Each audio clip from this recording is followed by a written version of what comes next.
हनूमानञ्जनासूनुः वायुपुत्रो महाबलः रामेष्ठः फल्गुणः सकः पिङ्गाक्षोमितविक्रमः उदधिक्रमणश्चैव सीता सन्देशहारकः लक्ष्मणप्राणदाता च दशग्रीवस्य दर्पः 12 नामानि कपीन्द्रस्य महात्मनः स्वापकाले प्रबोधे च यात्राकाले च यः पठेत् न भयम् विद्यते तस्य सर्वत्र विजयी भवेत्।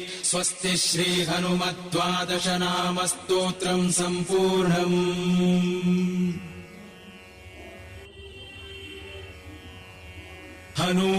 हनूमानञ्जनासूनुः वायुपुत्रो महाबलः रामेष्ठः फल्गुणः सकः पिङ्गाक्षोमितविक्रमः